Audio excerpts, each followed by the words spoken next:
here with Raphael. Hi, Raphael. Hi, how are you? I'm doing well. Thank you. Raphael, when you think of success, what do you think of? When I think of success, I think of, believe it or not, I think the key to success is organization, being very organized, and not just, I think it's a combination of being a doer and also thinking things through.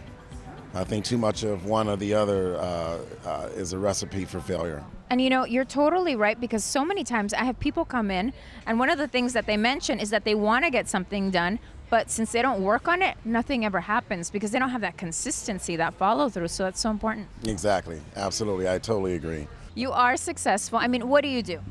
I run and own and operate a fitness studio called Circuit Works. It's a circuit training studio. And how long has it been open?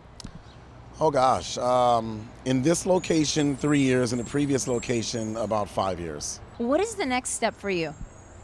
The next step for me is obviously to open up multiple locations, and I'm not sure if I'm going to franchise it or just do it on my own. And also there's several things that I want to create that are more web-based, sort of taking the me out of it. Now, do you believe that you are able to reach those goals? Absolutely, and I believe it, and I will. That's right. That's right. You're going to totally do it. And that is so important when it comes to setting any goal, is the belief that you can actually reach it. Because so many times people, they think big, but then they think, oh, that's not for me. But now in your case, you totally believe that that is doable. Yeah, I mean, I believe it's doable because I take action towards it.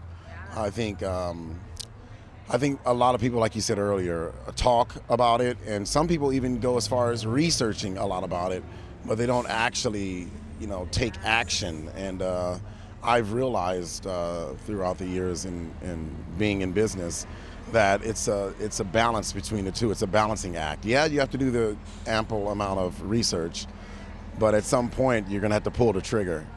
Totally. Because many times people overanalyze instead of just taking action, just doing it. Yeah. And that is the reason why a business such as Nike has the meme, just do it. Because it's important, yes, to think things through, but after that, you got to pull the trigger. You just got to make it happen. And so it's the same thing in sports performance, where a person just needs to make it happen, not even think about it, but just do it. Some of the things that I tell myself whenever I decide on a project or I come up with an idea is I immediately put pen to paper and create sort of a timeline, not just a mental timeline, but also a physical timeline. And then I create a to-do list based upon that timeline that builds up to, when I want or when I think it should be accomplished by. So you're holding yourself accountable. I hold myself accountable, and I try to, I'm sort of the type of person that I need a to-do list. I need to wake up in the morning and know that, okay, at 9 a.m. I'm doing this, at 10 a.m. I'm doing that. I even put my workouts in my schedule. I think it's important. Because if you don't make the time for it, it'll never happen. Yeah, it'll never happen. So I put everything in my schedule, and so whenever, again, my advice is, if you have an idea, if you want to do something, you got to put pen to paper and put it in a schedule, and create a timeline, and treat it like a job, like you're a 9-to-5 job. That's perfect. You've just heard the words of Raphael, a very successful man, already in his own right, a man who is also going to now take it to that next level. Thank you so much. Thank you.